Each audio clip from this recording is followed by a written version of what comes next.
Olá, criptofãs, nós decidimos criar um conjunto de roupas, hoodies e t-shirts relacionados com o universo das criptomoedas como uma forma de vocês conseguirem apoiar o podcast Bitcoin Talks. É só irem ao site da editora Self e procurarem pela categoria de vestuário.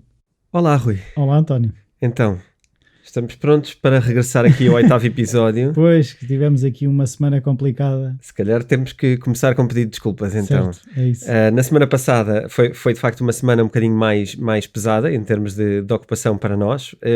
Também houve um evento que nos tirou muito em cima da hora e que tirou-me alguma disponibilidade porque eu escolhi estar no evento, porque achei que entre gravarmos e ir ao evento que fui, que estava relacionado com criptomoedas, Certo. que poderia ser um ganho ir ao evento, e ok que parávamos aqui uma semaninha, mas eu acho que foi uma escolha que valeu a pena. Então agora deve estar toda a gente a pensar, mas o que é que justificou não Sim, haver então episódio? o evento foi tipo um flash event, não é? Que foi marcado assim muito em cima da hora, pelo menos do meu conhecimento. Eu recebi uma notificação para isso, fui ver rapidamente da parte da Binance e surpreendentemente o CZ, o fundador da Binance, estava em Lisboa para um evento de surpresa. Então, mas como é que isso não foi divulgado por todo o lado? Pois, olha, eu quando vi, eu pensei, bom, como é que é isto de, ok, CZ em Lisboa e vem cá e é já amanhã? Quer dizer, eu achei isto tudo muito em cima da hora e pensei, mas o CZ vindo cá, isto é uma coisa grande, não é para ser uma coisa pequena. De alguma forma, eu não confirmei estas coisas, estou a aceitar o mundo como ele é, não fui confirmar, porque acho que também não é muito relevante agora, mas de facto fica muito surpreendido. Mas aquilo que eu percebi é que era um evento muito virado para uma comunidade Binance em Portugal e que portanto tinha muito a ver com aproveitar o momento, eu acho. Eventualmente o CZ estaria cá por outros motivos. E alguém se lembrou, então mas já agora porque é que não... E aproveitou-se para fazer um flash event. Eu acho que isto não foi muito premeditado, até porque a quantidade de pessoas era muito curta e a quantidade de acessos também era muito curta. Muita gente tentou e não conseguiu. Era para não dar tempo aos atentados de se organizar. Se organizar alguma coisa. Atentados. Não sei qual é que é... Ou seja, qual é que é o papel do CZ, se ele tem inimigos, não sei como é que isso está... Ok. Pode haver algum cuidado a esse nível. O CZ, por exemplo, não vai aos Estados Unidos. Portanto, pode haver aqui um motivo. Existe aqui, da parte das jurisdições, não é? Alguma pressão às vezes contra pessoas, não digo contra, isto já aconteceu no passado, já aconteceu por exemplo um dos developers de Ethereum ser preso e está preso por ter ido à Coreia do Norte dar uma palestra sobre criptomoedas e quando chegou foi preso. E ficou lá? Não, está preso cá. Cá não é Portugal, cá no Ocidente, portanto está preso nos Estados Unidos, ele é americano. Okay. Mas foi preso porque é considerado um atentado contra o seu próprio país, que são os americanos. Ele dar uma palestra sobre Ethereum na Coreia do Norte é um atentado aos Estados Unidos. Exatamente, foi assim que as autoridades puseram a coisa e portanto ele não poderia ter ido lá a falar. Mas onde é que estão os interesses dos Estados Unidos no Ethereum? É assim tão... Onde é que não estão os interesses dos Estados Unidos, não é? Eu acho que nós às vezes estamos... Há pouco estávamos a falar de uma coisa parecida, nós vamos vivendo aqui um filmezinho, não é?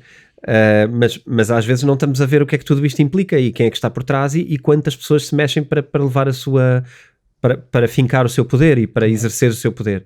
Não se cria os Estados Unidos do nada, não é? E não se mantém este poder também do nada no mundo inteiro. É um poder global, não é? É o último grande império. Querem estar em tudo. Estão, quer dizer, que agora começam a não estar em muita coisa, mas os Estados Unidos são o império que neste momento domina a civilização, não é? Ainda. Eles vão variando ao longo dos anos. Os últimos mais de 100 anos, diria, os últimos 100 anos se calhar são, não, se calhar nem, não chega bem a 100, mas se calhar os últimos 100 anos são o Império Americano, antes tivemos Impérios Britânicos, Império Holandês, calhar, eventualmente. Se pensarmos bem, foi mais a partir da Segunda Guerra que a coisa... Sim, não é um século ainda, se calhar, ainda estamos um bocadinho abaixo dos 100 anos. Mas também muitos outros sinais na civilização têm vindo a acontecer de forma mais rápida, não é? Os ciclos estão a espiral, acelerar. Não é? Dizem que é uma espiral. Ou seja, que os círculos eram maiores entre a Revolução Agrícola e a Revolução Industrial foram 9.000 anos, entre a Revolução Industrial e a Revolução... Sim, ok, em termos de inovação. Agora são seguramente mais curtos. Sim, é isso, vão diminuindo. Em termos dos impérios, não necessariamente, mas enfim, há impérios se calhar, a maioria daquilo que eu percebo, eu por acaso ando a estudar destas coisas e é por isso que isto agora me está tão fresquinho. A maioria andarão em médias, acho eu, de 250 anos, o domínio. E depois normalmente a coisa corre mal, no sentido de que são desafiados e vem outro império que se vai erguer, não é? Às vezes terminam por motivos próprios, porque implodem na sua civilização, ou há algumas que falam sobre isso, e outras vezes são outros impérios que os desafiam e que tomam o poder, às vezes através de guerras, muitas vezes, a maioria das vezes, mas outras vezes não, é apenas por suplantar o poder económico ou comercial e etc. E neste momento estamos a assistir a isso, não é? Temos a China a posicionar-se de uma forma muito desafiante. Pois era isso que eu ia perguntar, até que ponto é que os Estados Unidos realmente ainda são dominantes, não é? Com a posição forte que a China vai tendo, já não é tão claro o domínio americano. Ainda são muito dominantes e em várias matérias, uma delas a moeda, onde temos falado, o dólar continua a ser a moeda mundial, e isso é uma grande vantagem, enquanto for assim é uma grande vantagem, mas eu acho que em todos os campos a China está a evoluir a uma velocidade superior, em todos, e portanto a velocidade a que a China está a evoluir faz prever que no curto prazo, eu diria curto, porque estamos a falar se calhar do período das nossas vidas, vamos ver a China à frente dos Estados Unidos, desde que nada mude, não é? Aquela termo económico, ceteris paribus, quer dizer, e tudo o resto constante, é isto que está a tender a acontecer, já é sólido que é assim nos últimos anos e eu não vejo motivos agora para inverter, pelo contrário, parece-me que o sistema americano está profundamente falido até em valores, e essa é outra das questões que normalmente acontece, quando um império nós os portugueses também começámos a gastar mais do que aquilo que devíamos. Sim, e se calhar nós somos um país muito mais pequeno, não é? Pois. Na altura, com as colónias, enfim, haveria uma área muito grande, mas distribuída. Agora, o que acontece nos Estados Unidos e que eu estava a falar em termos de valores é grande populismo, grandes movimentações sociais e grande clivagem entre ricos e pobres. E isto são normalmente os sinais todos que têm os impérios quando estão, como dizem alguns, a dar as últimas. Estão ali a ter dificuldades. E enfim, isto é fascinante ver. É um problema que a China ainda não tem, mas vai começar a ter. A China tem problemas sociais. A questão é que a China parte de um lugar com valores diferentes, não é? E onde não se luta da mesma maneira pela liberdade, também se luta, mas não se luta da mesma maneira, e se calhar os Estados Unidos é um povo já mais disperso, não é? Os chineses, se calhar, ainda que eu não conheça profundamente a cultura e posso estar aqui, nesse aspecto não me alongo muito, mas diria que há aqui ainda uma escalada financeira de conforto e vida e qualidade de vida suficiente, e os problemas ainda estão muito nesse nível, não é? Claro que já tens uma nata empresarial, claro que tu já tens magnatas na China, mas isto ainda está num momento de distribuição de riqueza, eu acho, e portanto isto pode ser algo que pode durar.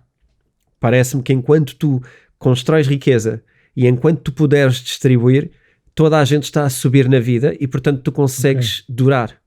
Tal coisa do rising tide floats all boats, né? Tipo quando a maré está a subir e leva todos os barcos por igual. Pois, sim, e eu diria que se tu tiveres à boleia de uma coisa que cresce, vai ser mais confortável do que era ontem. Quando nos Estados Unidos não é isso que eu vejo. Não, definitivamente. Não é? Tens os ricos cada vez mais ricos. E tens uma classe média cada vez em mais dificuldade e cada vez a aceitar piormente as condições que tem e a vida que tem, e hoje vamos tocar ao de leve numa coisa que eu acho que é muito relevante, e que nos Estados Unidos é muito relevante, que é os empréstimos de estudantes. Que depois faz a guerra ao ensino superior, ou seja, porque depois normalmente a guerra tu não precisas do ensino superior porque não precisas daquela dívida toda. Pois, vamos falar disso. Sabes que vamos falar de dívida hoje na saúde financeira. Portanto, hoje não. Hoje é para nós. Para os restantes ouvintes, isto vai ser daqui a 2 dias. Vamos falar de 2 ou 3 dias, vamos falar da questão da dívida. E isto é um grande problema nos Estados Unidos e é um grande problema no mundo, não é? Mas, reduzindo o nosso espectro, é um grande problema na nossa vida pessoal, na nossa existência dos nossos X anos de vida. Não, mas eu estava a falar com uma pessoa que eu conheço da Venezuela e ele estava-me a dizer que as instituições de crédito estão sempre a queixar que as pessoas não pagam as dívidas, contraem dívidas e não pagam, mas continuam a emprestar dinheiro. Ele estava a dizer que isto é surreal. É surreal. Pois, porque isto vive muito da criação do dinheiro. Tu crias dinheiro do nada, então é mais fácil. Depois tem a ver com as taxas de juros, não é? Tu não queres pagar de volta, tu queres pedir mais para entrar numa bolha constante. Isto é o jogo da bolha, aquela coisa que, enfim, que só dá dinheiro enquanto houver gente a entrar, não é? Depois deixa de dar, é uma pirâmide brutal. Portanto, quem fala de pirâmides em criptomoedas, elas existem, são um modelo de esquema para enganar pessoas, de facto, existem nas criptomoedas, mas existem até nos governos. Pois. E isto é muito importante, percebermos que amanhã podemos ser também vítimas de um governo descontrolado e que perdeu a capacidade de gerir a moeda, que é uma coisa que está muito em cima da mesa, na minha opinião, e havendo esse governo que perdeu a capacidade de gerir a moeda, nós todos entraremos numa espiral que só, enfim, da qual depois não podemos sair com qualidade de vida nenhuma, só saímos com pobreza. E o facto de estarmos no euro protege-nos, ou seja, porque tu estás a dizer aí, é um governo, aqui supostamente é mais distribuído. É difícil falar disso sem parecer que estou a falar de política. Estou a pensar se eu falar da União Europeia, estar no euro... Não, vamos falar do CISI, pronto. É bom ou mau? É difícil porque, repara, nós já estivemos fora, não é? Não é nós estarmos, se a moeda euro, como não é um governo, se ela está mais protegida nesse aspecto. Eu acho que em termos de proteção, repara, a proteção aqui são os próprios, não é? O problema aqui são são as pessoas que gerem as moedas, são as instituições que as gerem, e andando elas ao papel, a moeda anda ao papel, pronto, e é isto que tens, dificuldade em resolver questões e cometendo erros que depois se pagam mais caros para a frente. Mas eu acho que é isto que é o desafio. Eu não sei se estivéssemos com uma moeda individual nossa, se estaríamos melhor ou pior. O momento atual faz-me pensar que estaríamos pior. Mas historicamente, só no futuro é que vamos ver se esta ideia do euro foi ou não uma boa ideia. Como sabes, muitos economistas foram contra e mantiveram a sua ideia. Portanto, eu não sei se os interesses portugueses depois são defendidos com isto ou não. Quer dizer, isto é uma grande conversa que daria um programa. Quem sabe um dia fazemos um sobre a União Europeia e as suas questões. Mas agora, vamos para criptomoedas, certo? Temos aqui algumas perguntas de ouvintes. Vamos pegar por aqui. Então, eu se calhar precisava aqui de abrir uma pergunta que tem a ver com... aliás, tem a ver com algo que eu pus nas minhas redes sociais, que são... eu falei da alt-season. Eu tenho agora uma rúbrica, para quem não conhecer, já agora aproveito para dizer, no Instagram, onde semanalmente publico no mínimo 2 vídeos e mais alguns posts sobre... conceitos, não é? Sim, são conceitos, é um bocadinho de literacia criptomoedas, ou seja, explicar o que é tudo, aqueles termos que nós ouvimos, o que é o burn, o que é alt-season, o que é uma altcoin afinal, o que é um token, Estes são os mais básicos, mas depois explico conceitos mais avançados, como desde o Proof of Work, o Proof of Stake, o Proof of Authority, todas essas coisas vão ser explicadas semana a semana, sempre com conceitos novos, uns mais complicados, outros mais simples. E falei sobre alt-season. Alt-season é uma época, não sei se sabes o que é. Sei, é quando as moedas alternativas à Bitcoin sobem. Ok, sobem mais do que a própria Bitcoin. Sobem mais do que a própria Bitcoin. Okay. Normalmente do que eu tenho percebido das conversas que temos tido é sobe a Bitcoin e depois a seguir vem a alt-season, que é quando vão quase por arrasto. Exatamente, pronto. É isso. E uma das perguntas foi alguns porquês. Ora bem, eu respondi aos porquês, mas gostava de trazer isso para aqui porque eu acho que isto faz algum sentido também para os outros ouvintes. Em primeiro lugar, há uma questão de risco. Ou seja, o facto da Bitcoin subir dá confiança ao mercado para que tu credibilizes as criptomoedas. Também faz outra coisa, atrai mais pessoas para as criptomoedas. Ok? Este processo resulta nas criptomoedas alternativas porque a entrada normal das pessoas é pela Bitcoin ao princípio. E depois é que começam a descobrir outras criptomoedas. Portanto, quando tu tens uma subida da Bitcoin, tu tens primeiro um shift de pessoas de fora para Bitcoin, depois tens um shift de pessoas de Bitcoin a quererem aproveitar também outras oportunidades com mais capital, porque já aprenderam mais coisas e ali ganham aquela coragem, não é? Eu já tenho X Bitcoin, vou pôr uma parte noutra criptomoeda. Portanto, isto é muito psicológico, é muito este jogo de apostas psicológicas. Não, e é acreditarem que aquelas, porque se eu... As pessoas, assim, estou a usar, se calhar, projetar qualquer coisa, mas a questão é, conseguem comprar 3, não conseguem comprar uma Bitcoin, compram 0,00, mas se calhar de uma moeda alternativa compram 3 ou 4 e acham que aquela, se tiver um potencial de subir, vão ganhar muito mais do que se comprarem mais 0,0 não sei o que de Bitcoin. Sim, é isso. E depois há uma data portanto, essa é a parte psicológica, não é? Depois também tens a questão do mecanismo e tens a questão dos investimentos, não é? Começam a aparecer mais notícias sobre as criptomoedas, começam a aparecer mais empresas que estão a investir em projetos alternativos. Okay. Também há dinheiro que entra, dinheiro corporativo. Dinheiro... Como há mais conhecimento, né, trazido pelo chamariz da subida. E tens ainda na parte também de trading, quem queira fazer algum trading ou fazer algumas trocas onde ganha dinheiro, alguma negociação ou assim, também tens a questão de que, como isto já aconteceu no passado, tem tendência a repetir-se. Okay. Porque a seguir, não é? A Bitcoin está a subir, então agora vão subir as altcoins. O que é que tu começas a fazer? Começas a investir em altcoins. Vamos todos como manada investir em altcoins. Então as altcoins, por consequência, sobem também por isso, não é? Também por esse motivo. Eu estava a pensar, como é que é a questão do risco? Porque eu estou seguro, de alguma forma, que quem está mais dentro do mercado vai ganhar muito dinheiro nessa alt season.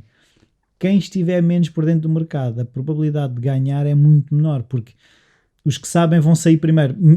Porque se calhar a alt season vai ter essas subidas, como tu dizes, que normalmente a seguir a um vem a outro, eles já sabem que vai acontecer, compram logo muito cedo, e o que é que acontece? Também vão vender mais cedo porque sabem que aquilo a seguir vai começar a... Sim, tudo isto é o hype, não é? Aquela ideia de que isto vai acontecer, estamos todos no vai acontecer, vamos todos para lá e acontece mesmo. Pronto, é aquela ideia do vai haver uma grande festa, vai haver ali uma grande festa, vai bué da gente. E às tantas está lá tudo, vai de facto é uma grande festa. De facto está lá tudo porque toda a gente acreditou que estava lá tudo, não é? Portanto isto às vezes é preciso... Mas depois quando se começam a perguntar, mas afinal onde é que está a festa? Mas não era... A festa faz-se assim também. É este hype de especulação, isto é a parte especulativa, mas há de facto aquela curva de aprendizagem, não é? Que muita gente entra, descobre a Bitcoin, depois deslumbra-se com a quantidade de criptomoedas que existem e pensa, mas eu vou ter que investir em mais coisas. E começa a distribuir e enfim, tens aqui este caminho curioso que, à medida que aconteça o que tu estás a dizer, tende a não existir. Exato. Tende a esbater-se, porque a experiência das pessoas muda e a antecipação muda, o momento passa a ser outro e, portanto, as alt seasons podem ter os dias contados, elas não têm sido tão claras como antes. Okay? E têm subido menos, é isso? Sim, têm subido menos do que... Essa sequência do que subiu a seguir em altcoins antes era mais de 100%, algumas 1000%. Não estou a dizer que não haja subidas hoje de 1000%, ainda existem, mas não é em bloco como havia. Estamos a aprender mais, eu acho. 1000% estamos a falar de criptos com valores muito baixos. Sim. Se passares de 1 cêntimo para 10 euros, subiste uma brutalidade, não é? Agora, mas não haverá assim muitas a fazer isso, não é? Há alguns casos, tem acontecido agora. Mas depois não caem outra vez para os 5 cêntimos. Há sempre ajuste, nada sobe sem o ajuste a seguir. Depois é a questão onde é que se colocam e onde é que vão ficando. E aí estamos a tentar perceber o valor das coisas, não é? Primeiro há o entusiasmo, aquilo vai lá para cima, toda a gente compra, toda a gente acha que vai subir mais, depois percebemos que afinal é impossível aquilo valer mais do que o Facebook ou do que a Apple, e aquilo vem para aí abaixo e começa a corrigir valores, e quando chega ali a um lugar, ajusta que é, agora não sabemos bem quanto é que isto vale, porque na verdade as coisas valem o seu market cap, não é? Pois. As coisas não valem a sua unidade. Pois, e as pessoas também não querem perder, muitas também preferem, ok, eu estou confortável a deixar isto aqui até ali. Sim, vão-se encostando a tentar perceber o valor futuro, porque se calhar também não ganharam tudo, mas também já não perdem tudo. Há ali vendas pelo meio. Sim, eu tenho uma altcoin encravada mais ou menos nesse processo que ela subiu bastante, eu fiquei entusiasmado, mas depois aquilo começou a descer e eu agora deixa de ficar aí. Deixaste aí para o dia em que seja relevante. Se calhar nunca vai ser, mas enquanto... Aí é que entra a parte de conhecermos um bocadinho melhor o projeto também e pensarmos, ok, isto vai ou não disparar, isto vai ou não acontecer, o projeto é relevante ou já perdeu a energia. Pronto, começo a sentir que acho que isso é muito já importante. Perdeu a energia. Então se calhar é realizar a perda e assumi-la e ir para outra com uma oportunidade de ganho. Sim, isso sim, de caras a melhor ideia. Então vamos, antes de passar aqui ao CZ, eu gostava de falar de uma coisa que eu acho relevante. Que tem a ver com esta, para já há uma surpresa neste momento, é que toda a gente achava que o Plan B e o valor do Plan B se ia cumprir. Pois é, era isso que eu te ia perguntar, como é que isso estava. Falhou agora pela primeira vez no final de novembro, pela primeira vez pelo menos em termos absolutos, falhou bastante, falhou muito. Aliás, caiu logo a seguir, ou estava a cair na altura do final do mês. E o valor está muito distante daquilo que era o valor esperado pelo Plan B, que era simplesmente um modelo de previsão, enfim, não é nenhuma revelação bíblica, é só alguém que veio a acertar muitos anos com ajustes e que agora falhou assim mais redondamente pela primeira vez. Assim, agora começo a pensar, não achas que pode ter falhado precisamente porque revelou a possibilidade disso acontecer e ficou tudo será...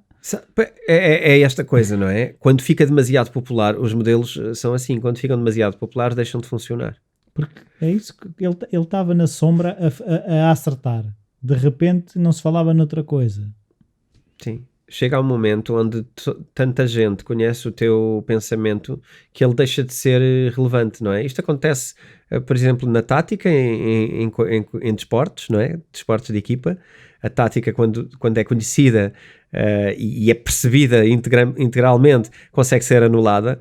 Eu acho que no trading também pode haver o mesmo modelo, porque se toda a gente esperar a mesma coisa, não há mercado. O movimento já não é o movimento que criou aquele modelo, já não é o mesmo. Já não pode acontecer, então pode ter a ver com isso. No entanto, eu acho que, enfim, muita gente estará desiludida e não estar a ver as criptomoedas naqueles valores. No entanto, o mercado vai recuperando. Hoje, por exemplo, está novamente em recuperação, portanto eu acho que estas coisas são assim.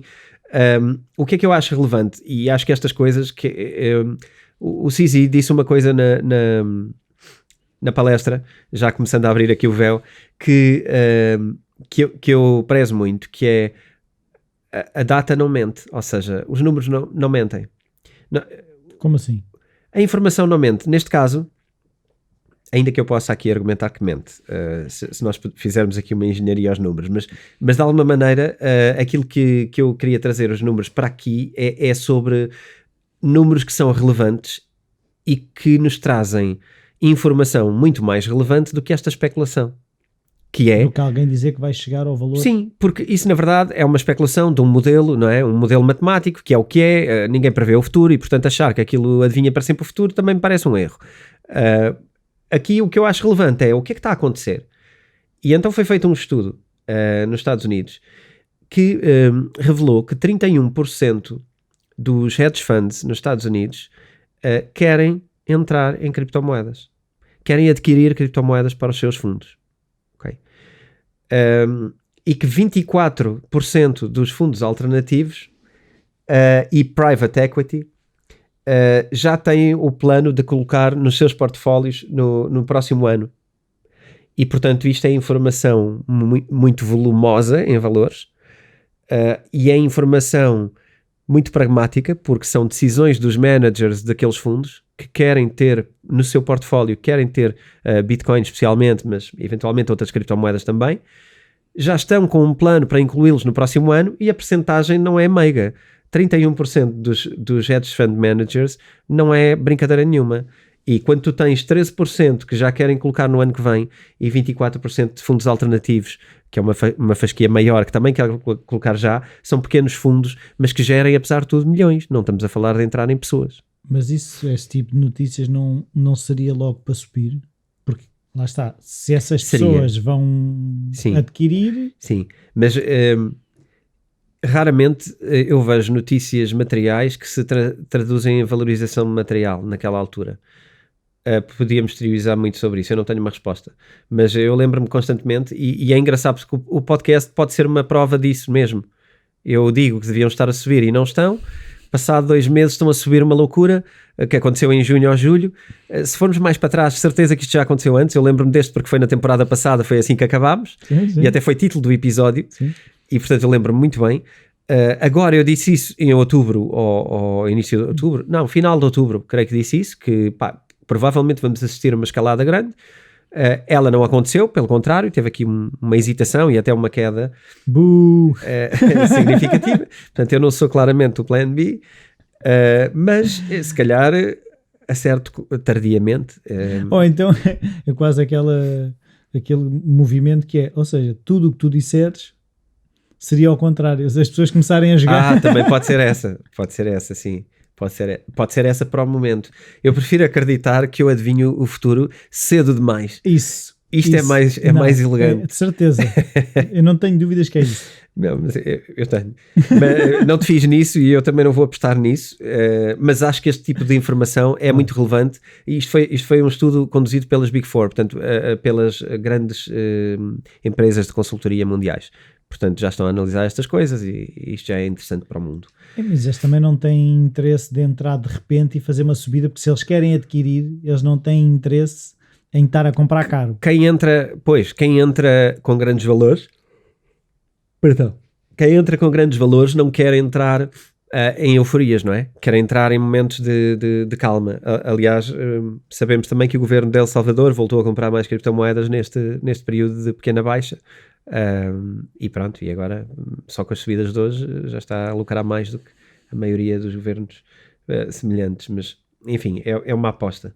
Este episódio é patrocinado pela editora Self, onde podem encontrar livros sobre como investir, day trading e o livro do António, Bitcoin. Os ouvintes do Bitcoin Talks têm um desconto extra de 15% em todo o site. Basta irem a www.vidaself.com e usar o código Bitcoin Talks. Repito, basta irem a vidaself.com e usar o código Bitcoin Talks. Vamos falar da conferência, Sim. Então, o objetivo aqui de falar da conferência não tem nada a ver com patrocínios, coisas, nós não temos nada a ver com a Binance. Isto aconteceu, foi apenas a oportunidade de estar com uma pessoa que é provavelmente a pessoa mais importante do mundo cripto, se pensarmos assim.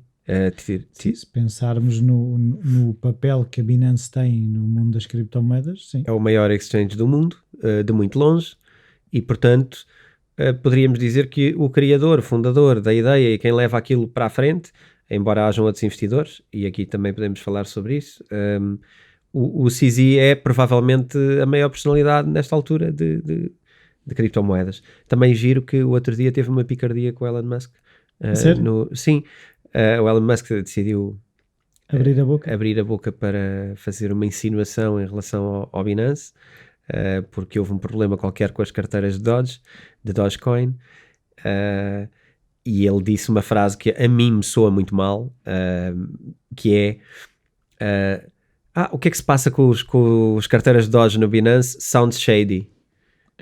Tipo, shady é um bocado, parece manhoso, será assim? Algo assim, e eu achei isso muito muito deselegante, mas lá está, vivemos outros tempos, não é? Isto é um bocado antiquado, e o CZ explicou tecnicamente que parecia ter a ver com as carteiras externas e não com o Binance, mas que estavam em cima da situação, e depois disse, e o que é que aconteceu aqui?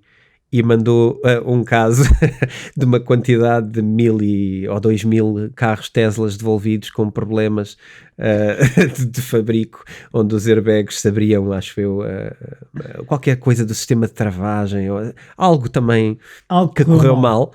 E o que é que aconteceu aqui? E pronto, e devolveu. Mas o CZ por acaso mencionou isso, até mencionou isso na conferência, não esse caso, por acaso isso eu vi mesmo no Twitter, mas ele mencionou que de vez em quando tem picardias com o Elon Musk, mas que é um grande fã do Elon Musk, não tem nada de da dramático. mesma forma que o Elon Musk também deve ter alguma consideração pelo CZ, não é? Sim, são pessoas com uma notoriedade diferente isso. no mundo, não é? Sim. O Elon Musk, quase toda a gente conhece.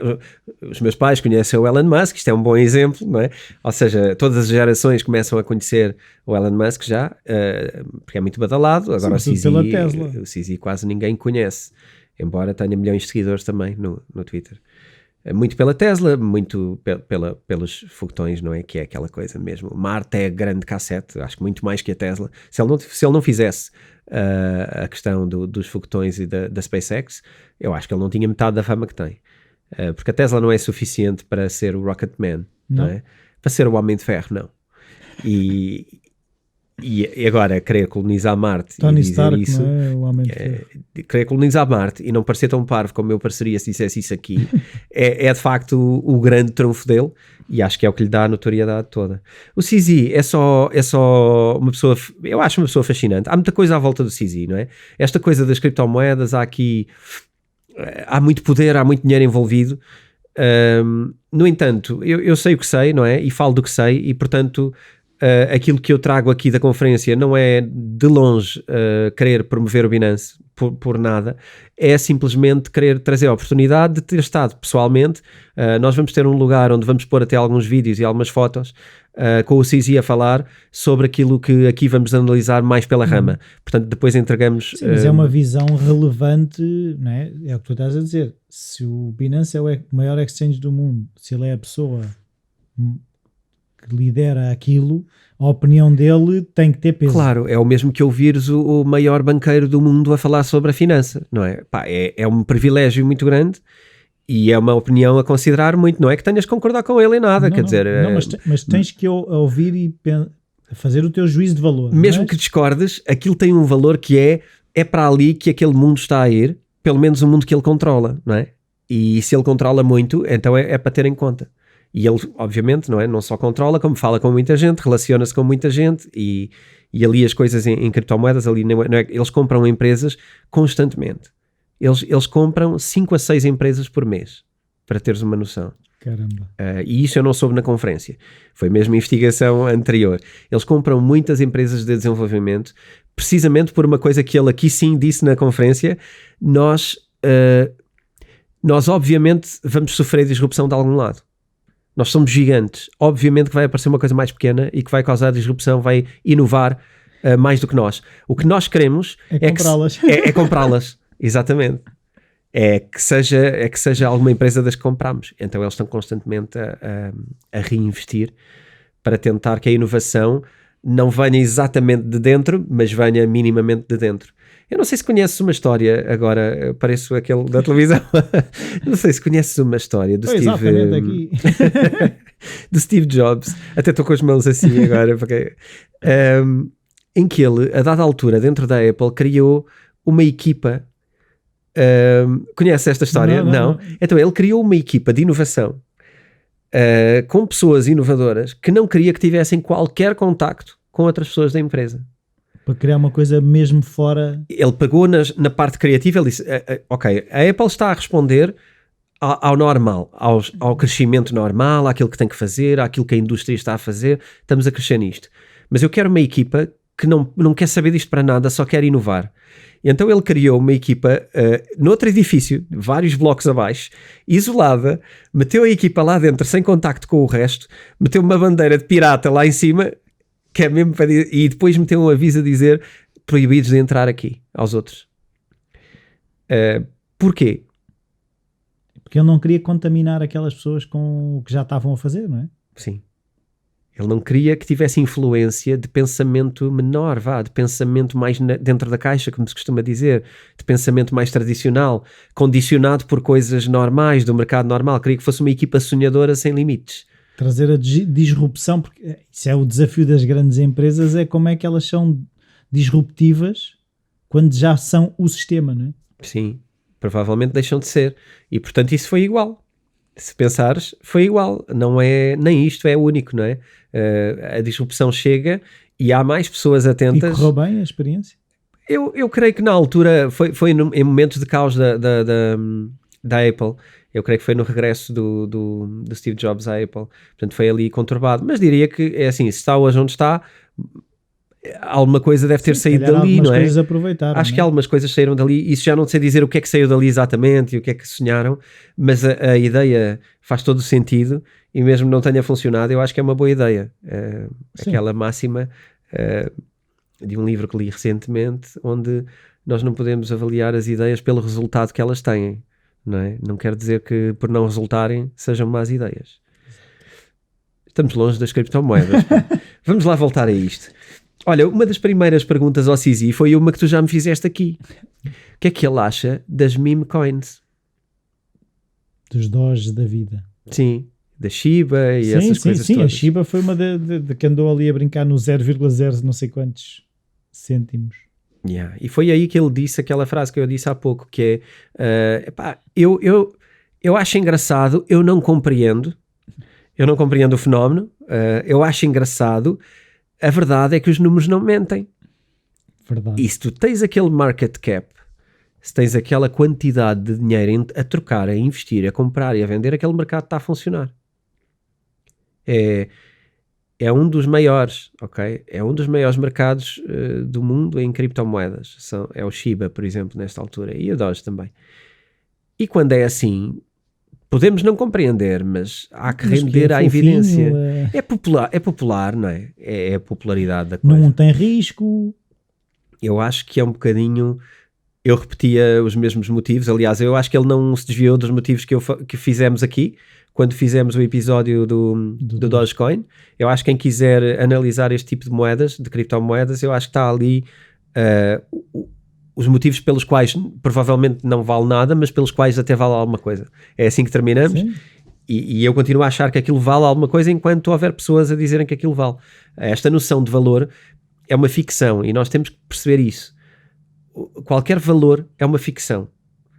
Uma coisa só tem valor quando alguém dá valor por ela. Ok? E agora aqui lembrei-me de uma coisa que o Cizi disse também, que era o que eu ia dizer a seguir, que é uma coisa que eu tenho e que tu queres, mas és o único a querer, tem um X de valor, tem um X de liquidez. Agora, uma coisa que eu tenho e que há milhões de pessoas a comprar a toda a hora, tem uma liquidez incrível. Claro. Não é? Oferta e procura. Sim. Quando tem muita procura, eu não vendo a ti, posso vender a ele, àquele, posso vender a quem eu quiser, porque tem uma procura enorme. E se tem uma procura enorme, tem liquidez. Se tem liquidez, tem valor. Quer dizer, pronto, achei giro porque dali validámos o Bitcoin Talks naquele momento e quero dizer que chegámos lá. Não, eu não te queria dizer, mas o Cizi ouve o Bitcoin Talks. Exato. Exatamente, ele ouve o Bitcoin Talks. Vilaça Pacheco! Então, o que é que temos mais? Uma coisa muito interessante que havemos de falar aqui, que é a DAO. Eu vou tocar só pela rama. Foi uma das perguntas. DAO é Decentralized Autonomous Organization. Não há nenhuma moeda? Também existe, sim. Eu tinha ideia que já ouvi falar. Mas acima de tudo Mas a moeda, a criptomoeda tem alguma coisa a ver com isso? Sim. Aliás, existe um momento, as moedas antigamente eram lançadas em DAOs. Agora nem todas são. Por causa de uma coisa muito simples, que é os DAOs não permitem alteração. O DAO é um algoritmo. É basicamente inteligência artificial. Onde tu colocas X regras e criaste uma forma para uma coisa funcionar. E essa coisa vai se reger para sempre com aquelas regras. Pronto. E a ideia dos DAOs é tu criares organizações que não têm liderança humana, pelo menos. São geridas por algoritmo. São autónomas. Mas isso significa o quê na prática? Que a partir do momento em que é lançado, ninguém controla aquilo.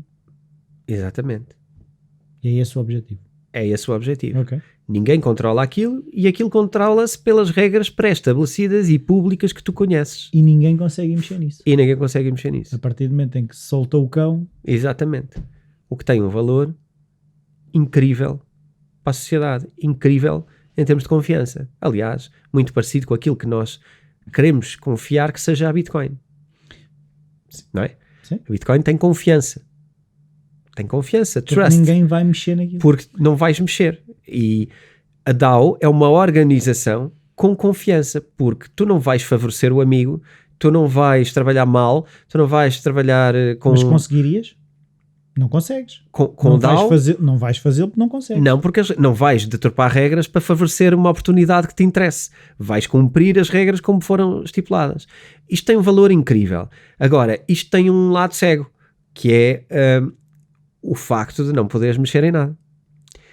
Porque o mundo muda, evolui, e aquilo fica parado. E aquilo não está preparado para responder a coisas que tu não sabias que existiam. Tu podes fazer uma lista infinita de tudo o que tu achas que pode acontecer e criar consequência. Sim, mas depois há 1001, tu fazes 1000 e há 1001 que não estava previsto. Que não estava. Pode deitar tudo abaixo. Coisas que não existiam ainda, não é? No mundo, e que de repente aquilo não consegue resolver porque não foi programado para aquilo. Então é muito interessante esta perspectiva de DAOs.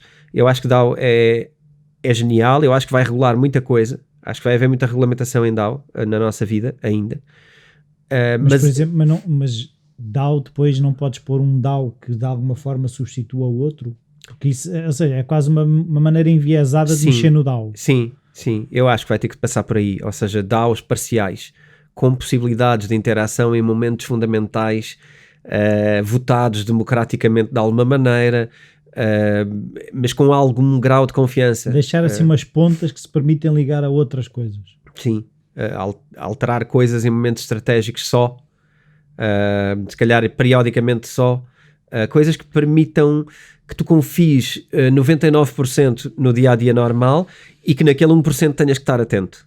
Imagina, isto é um ganho incrível, tecnológico. Sim, não é um bocadinho a lógica da Bitcoin, aquela coisa dos 4 anos, não é? Não é da duplicação, não é de 4 em 4 anos. No caso da Bitcoin, sim. sim. Acaba por ser um mecanismo. Isso é um mecanismo de DAO, basicamente, nesse aspecto. Ou seja, tu tens uma coisa que todos os X tempo, que não é tempo, é blocos, mas são 4 anos mais ou menos, vai acontecer aquilo. E aconteça o que acontecer, acontece aquilo. Isto dá-te uma segurança para o futuro da Bitcoin brutal, porque tu sabes quanto é emitido e quando. E portanto, eu acho que DAO está claramente a nascer como potencial tecnológico. E portanto é relevante. Nós depois vamos colocar aqui uns vídeos também no nosso depositório de informação, da School of Self. Vamos lá colocar alguns vídeos para poderem ter acesso. Depois pensamos no modelo como fazemos isto, mas eu acho que é sempre giro. Tive o cuidado de filmar estas respostas para que, tudo bem que eu estou aqui a fazer uma análise, mas mais tarde alguém possa querer ver mesmo o CZ a falar, pode vê-lo. Uma coisa engraçada foi uma pergunta sobre as fees. E tu sabes que as fees, ou seja, as taxas de transação têm estado a ser um relativo problema na rede, não é? O Ethereum tem estado a ser caro, tem estado a tentar fazer implementações novas por causa de ser caro a transação na rede, e a pergunta foi se as fees eram o grande desafio, portanto, se as taxas de câmbio de transação eram o grande desafio das criptomoedas atualmente. A resposta que toda a gente esperava era sim. A resposta do CZ foi não. Engraçado, porque ele trouxe de facto uma coisa que já esta semana foi tema de conversa com um amigo meu, e que de facto é ainda o grande desafio das criptomoedas. Consegues pensar qual é o grande desafio das criptomoedas para estarem na mão de toda a gente no mundo? Para estarem na mão de toda a gente? Para haver mais gente em criptomoedas. Mas quando estamos a falar aqui nos fees, são os fees que a Binance cobra ou fees... O mercado no geral, mas especialmente tudo o que gira à volta de Ethereum, que ficou um bocado travado com as taxas. Porque há aquela coisa também de queimar caro. Sim, o queimar e estipular taxas máximas foi previsto para tentar evitar isto, mas isso continua alto e até o Proof of Stake não vai mudar. Mas isso não seria, ou seja, está, de alguma forma também está a ser aproveitado por aquelas moedas que fazem um bocadinho, que tentam estar no espaço do Ethereum, não é? O ADA... Sim. Isso Solana, não é? Sim, tens uma data delas, desde o Harmony, a Solana, Elrond, o Polkadot, o próprio Cardano. É um campeonato de plataformas, não é? Que querem ser Ethereum. Ainda podemos dizer isto. O Ethereum ainda é o grande chefão. Sim, mas isso tanto que no episódio que falámos sobre isso, sobre os concorrentes de Ethereum, era a questão de permitirem mais transações. Sim. O que à partida também iria reduzir o próprio Binance Smart Chain é o concorrente de Ethereum provavelmente com maior peso, ou é um dos maiores pesos pesados nesta altura, que é um próprio protocolo dentro do Binance também, que é mais uma dos braços do Binance. Mas aqui foi giro a perspectiva que é, não, as fees, tipo, isto resolve-se, não é a questão. Neste momento, aquilo que é preciso resolver para trazer mais pessoas no mundo inteiro para as criptomoedas... confiança. Não, é usabilidade. Então, ainda há uma curva de aprendizagem grande para entrar. Sim. Mas, assim, da minha experiência, até que ponto é que aquilo é mais complicado do que um banco online? É assim, alguns exchanges... Binance, sendo da minha experiência, é o mais complicado deles todos. Sim. Logo aí, por isso é que ele se calhar... Eu diria que tu se calhar tens alguns poucos que têm que têm uma usabilidade muito, muito fácil, mas a grande maioria não tem. E depois não é só isso, é as possibilidades que eles te dão. Porque o mundo das criptomoedas já te permite milhares de coisas, desde liquidity pools, yield farmings, MetaMasks com minting de mas se começas a falar dessa maneira, as pessoas ficam todas de fora. Mas a questão é incluí-los. Como é que incluímos pessoas nestes processos? A questão é, tu tens que entrar pelas coisas mais simples, não é? Sim. Eu acho que este é ainda o grande obstáculo. Eu acho que, de facto, eu concordo com a ideia de que tu teres uma conta no Coinbase já não é nada do outro mundo, é ali umas configurações e precisas de alguma confiança. De facto, eu acho que tocaste no ponto-chave. E se calhar eu até acho a tua resposta melhor do que a do CZ. Obrigado. Só que eu não tenho os milhões dele. Pois não. mas se calhar tens mais euros que ele. Ele não deve ter nenhum. Ele não tem nenhum. Diz ele que não tem euros, só o suficiente tem para dólares. o dia-a-dia. Sim, nem dólares. Não, ele diz que não tem fiat, só tem o suficiente para o dia-a-dia, não tem nada. Ele só tem 2 ativos, ok? Isto também é mais uma das... É Bitcoin? Bitcoin e BNB, que é a moeda do Binance. E acho que tem 90 e tal % BNB. E depois o resto em Bitcoin. Mas ele também converte aquilo no que quiser, por isso. Sim, pois... É essa a questão. E aí lá está. Bom, deixa-me terminar isto antes de chegar à parte de me perder do quanto dinheiro o CZ tem, porque de facto é muito. Falava da usabilidade. Eu acho que a usabilidade, mas também a confiança, que às vezes podem andar de mãos dadas. É isso que eu estava a pensar, porque se aquilo for mais intuitivo, a confiança aumenta, porque as pessoas normalmente desconfiam do que é complicado, é natural. Sim, sim. E tens muitos pontos de falhança e depois muita gente erra. E quando as pessoas erram... A culpa é do sistema. A culpa é do mas sistema. É verdade. É assim, às vezes outras vezes somos nós que não sabemos sequer o que é que temos que saber. Mas em termos de user experience, é assim, se aquilo está mal, é porque aquilo, ou seja, se a pessoa errou é porque aquilo está mal. Porque para quem criou a experiência, sim. Isto depois é filosófico, há outro lado, que é eu estou balizado numa coisa que planearam para eu fazer. E aí sim. Mas se tu quiseres ter a liberdade de poder fazer coisas mais à frente, já diria que não. Já diria que é bom ter liberdade para poderes quebrar para lá do user experience. De coisas de níveis diferentes. Quando tu falaste Sim. aí em termos esquisitos e não sei o que, usability, não sei o quê, pronto, metade ficou fora, ficou blá blá blá, uíscas chaquetas. mas tu não podes começar a falar logo assim às pessoas. Tu não podes falar logo assim às pessoas. Começas a atirar-lhe essas palavras. O que eu estou a dizer é, se as pessoas acharem que aquilo, eu depois vou para lá e aquilo são uma data de termos complicados, se eu souber que eu vou entrar e comprar criptos, vender criptos, isto é fácil das pessoas entrarem. Se começarem stake e não sei o quê, usability pooler, pronto, já foste. Que é o que acontece a muita gente no Binance, e é por isso que a gente fez também os tutoriais todos no curso. É essa probabilidade de falha. Mesmo os outros, eu acho que há ali pontos de falha que o melhor é mesmo a gente estudar um bocadinho. Mas o Coinbase é um bocadinho foolproof. É mais fácil. Foolproof deles todos. Sim, talvez. Daqueles que eu experimentei. Sim. É o Crypto.com, não é? Blockchain. O Crypto.com, esse não está no curso. Esse não falámos no curso, mas esse nunca mexi. Sim. mas é interessante. Também é bastante simples. Mas esse de só lidar. telemóvel. Enquanto, por exemplo, o Binance tu tens online, desktop e telemóvel. No Coinbase também tens. No outro, pelo que eu percebi, só tens no telemóvel. Não, tens no telemóvel. É uma wallet. Só tens no Crypto. Sim. No Crypto.com só tens telemóvel. Sim. Enfim, eu acho interessante, acho que as coisas de facto têm que melhorar, acho que o próprio Binance tem que melhorar muito na usabilidade, porque é muito confuso e tem muita coisa, estão sempre a aparecer coisas novas, é um mundo demasiado grande. Desculpa lá, assim, pode parecer mal a comparação, mas o Binance parece uma loja de chineses.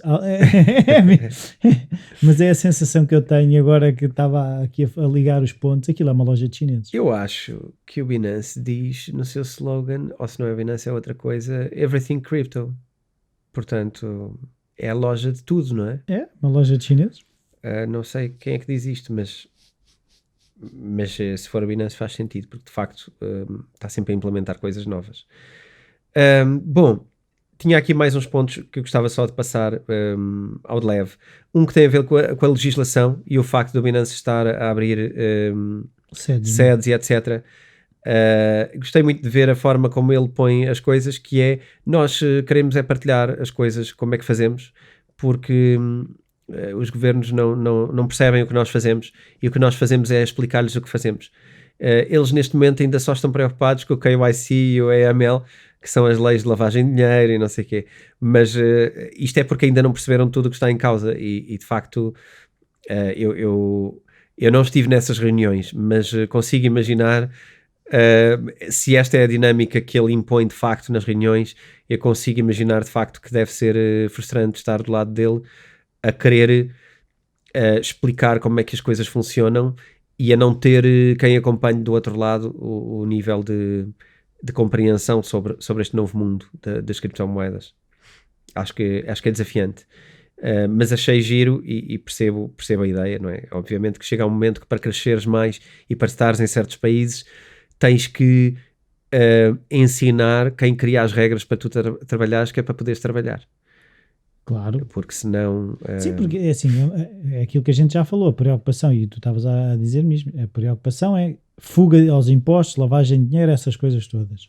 Essa é a preocupação dos governos. Eles não conseguem ver para... Se tu não lhes responderes a essa dúvida, eles não querem ouvir as outras. Sim. É muito bom para não sei o quê, não quer saber. Fica tudo bloqueado ali. Claro. E pronto, e este é outro passo que está a ser dado. Outra coisa gira, o metaverso, que nós temos falado também aqui. O que é que ele disse sobre isso? E que neste momento é um bocado a palavra de ordem, não é? Ou seja, aí foi muito giro. E eu tenho estado a pensar também nisto. Foi muito giro. Já não é a primeira pessoa que eu ouço deste nível a dizer isto. Ele estava a falar, existem muitas versões de metaverso, não é? Nós hoje juntamos no Zoom com pessoas do outro lado do mundo e estamos todos num metaverso, num certo metaverso. Nós não estamos a ver-nos mesmo, não é? Nós estamos a ver-nos através de uma coisa, de umas câmaras, de umas coisas. Portanto, está ali uma criação. E depois uns fundos virtuais. Sim, podemos pôr uns fundos virtuais e já estás de alguma maneira no metaverso. E ele estava a dizer, aliás, eu acredito, disse ele, que nós vivemos num metaverso. Eu tenho a profunda crença que nós vivemos numa simulação. É dessa fação. Sim. Eu achei muito engraçado, porque eu também já vi o Elon Musk a dizer isso. É verdade, é isso. Ele também já disse isso. E portanto, pronto, há algumas pessoas que dizem isso. E eu acho giro pensarmos. Não por causa disso. Então vamos ter simulação dentro da simulação. Eventualmente. Outros, é o que ele diz. É uma questão criar de entropia. É uma questão de outros metaversos, provavelmente. Giro que agora no final do ano vai sair mais um filme do Matrix, não é? E que eu aproveitei este balanço todo para rever o primeiro Matrix com o meu filho, começando a perceber como é que ele interpreta o metaverso e estas coisas. E é muito giro. É muito giro ter esta experiência novamente, mais de 10 anos depois de ver a última vez o Matrix. Decidi ver outra vez com este entusiasmo pela ideia de que estamos numa simulação. Eu consigo achar que sim, mas eu confesso que não estou tão convicto como ele ainda. Mas estas coisas podem ocupar demasiado espaço no nosso dia, não é? São pensamentos muito profundos. Podem paralisar um bocadinho. Acho que sim. Bom, sobre previsões, e se a Bitcoin acabar? Perguntaram Ui, ao CZ. e E se ele? amanhã a Bitcoin acabar? Há outras. E ele disse, bom, se acabar, pronto, não tenho nada, vou começar a minha vida outra vez a fazer outra coisa, vou desenvolver qualquer coisa e tentar fazer outra coisa. Mas eu não perco tempo a pensar em coisas que não são a realidade. Eu estou focado em construir coisas, não em cenários que eu não... Enfim, perder tempo com cenários. É não, tal a frase, não é? De por muito complicada que seja a realidade, é a única coisa que temos para trabalhar. Sim. E ele pensa assim, pelos vistos. Acho que sim. E está focado em construir. Porque de facto, se tivermos esse medo constantemente de que alguma coisa vai correr mal e vai acabar, nunca chegamos a criar nada, não é? Estamos sempre no não confiar no processo, não confiar no que sabemos, então não vamos criar nada. Vamos estar só no mesmo sítio a prever coisas. Sim, a capacidade que o cérebro tem de arranjar problemas é grande. E de maneira que, relativamente à presença do CZ, é um bocado isto. Tivemos estas perguntas, elas depois desenvolvem-se de formas engraçadas. Mas aqui, sobre a pergunta de riqueza, eu não queria falhar esta, porque esta é engraçada. Há uma coisa que já me tinham... uma pessoa aqui do mundo das criptomoedas com quem eu me cruzei há muitos anos e com quem já tive a oportunidade de conversar algumas vezes, que é o Fred Antunes, ele comentou-me há uns tempos uma coisa engraçada e sobre aqui o mundo cripto é muito engraçado ver que é assim, existe muita coisa oculta aqui, não é? Ou seja, tu não sabes muito sobre muita coisa. E uma das coisas que nós não sabemos, por exemplo, é quem é que está por trás do Binance, além do CZ. Só ele é que aparece. Só ele é que testa aparece. de ferro. Sim, o CZ aparece. Ao que consta, o CZ não será o único dono do CZ. Do Binance. Desculpa, do Do Binance. CZ, esperemos que ele seja o único dono. Pode não ser, sendo isto uma simulação, é bem provável que não seja. Aqui a pergunta foi-lhe feita diretamente e ele fugiu à pergunta, e é só por isso que eu estou a trazer isso aqui, porque ele não quis responder claramente Quem é que eram os outros. Sim, se ele queria... Então, e quem é que são? Tu és um dos investidores do Binance, quem é que são os outros investidores do Binance? E ele disse, bom, isso é informação privada, eu não vou revelar. É o Elon Musk, o Jeff Bezos e o Zuckerberg. Não, acho que não. Acho que não. Acho que são outros players, eu acho. Peter Thiel. Também acho que não. Achas que não? Também acho que não é esse. Mas esse vai querer fazer algo. Vai querer começar um pequeno Binance agora. Vai querer criar coisas na área. Não tenho grande dúvida. Eu estou a atravessar-me a mim com a minha opinião pessoal.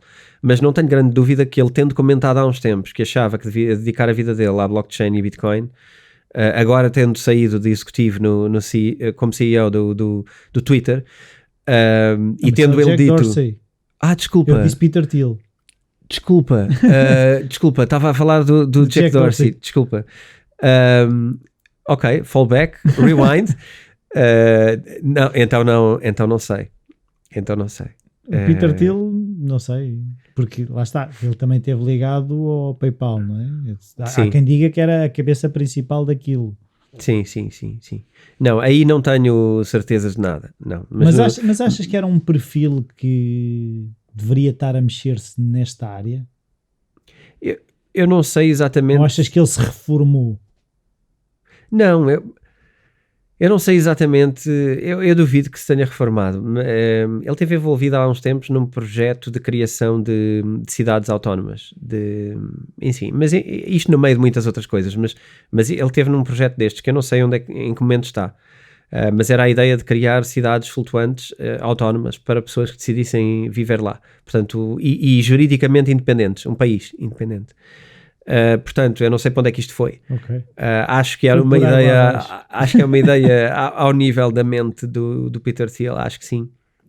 Não sei, foram para água abaixo, foi uma piada que eu deixei escapar. Não, a gente tem que parar porque é muito boa. Não sei o que é que ele está a fazer, mas de alguma maneira a minha mente foi para o Jack Dorsey, que eu acho que está a fazer isto. No caso do Jack Dorsey, eu acho que ele... Está mesmo apostado nisto. Acho que sim, e olha, passou mais despercebido. Ele mudou o nome à Square. Mudou? Sim. Vai-se chamar, ou chama-se já, Block. Movimento claro. Parece-me um movimento claro. Associando àquilo que eu já o havia dizer neste verão.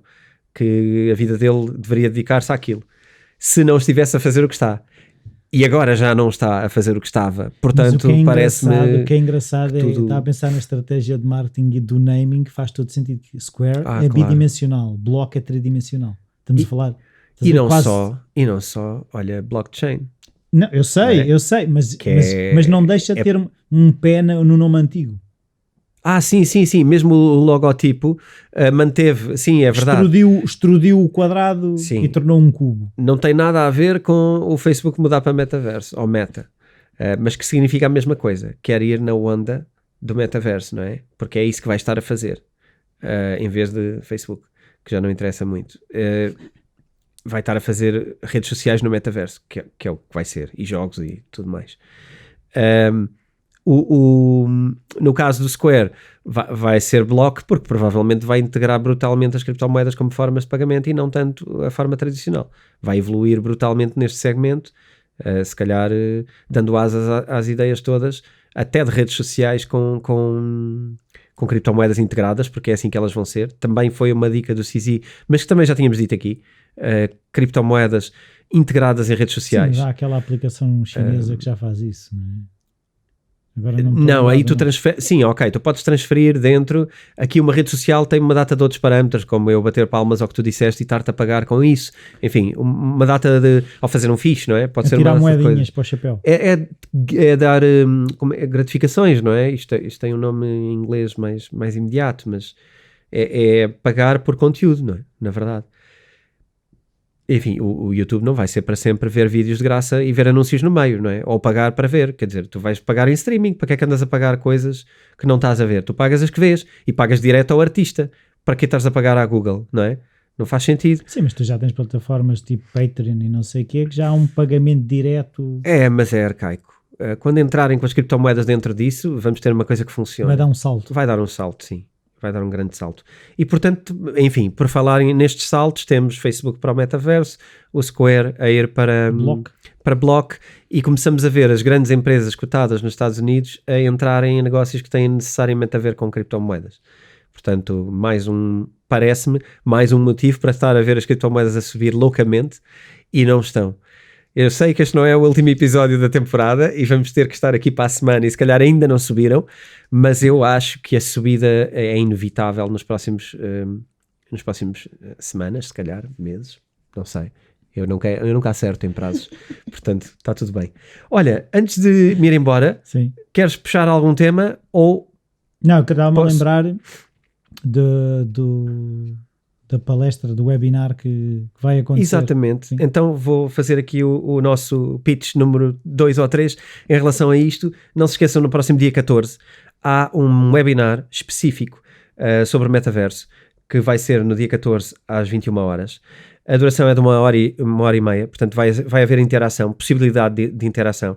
E vamos estar a falar de os grandes projetos no gaming do metaverso. Vamos falar além dos grandes projetos, vamos falar também do que é que isto é, como é que se pode movimentar. Vamos falar também das 5 criptomoedas de maior dimensão neste projeto e vamos falar de 3 eventuais tokens ou criptomoedas mais pequenas que possam ser projetos interessantes. Fica ao convite, quem se quer inscrever pode ir diretamente já ao www.theschoolofself.pt e inscrever-se no webinar. Ele tem um custo de 15 euros, portanto... Mas para os alunos do curso de Bitcoin, exatamente. Tem um custo de 5 euros. Se estiverem aqui a ouvir nos alunos do curso de Bitcoin, já sabem que têm um desconto VIP e compram por um valor menor. Isto vai acontecer sempre no futuro com pessoas que tenham tirado cursos ou coisas connosco. Vão ter sempre acesso VIP e privilegiados a tudo o que a gente faça e, portanto, é o recompensa por nos acompanhar.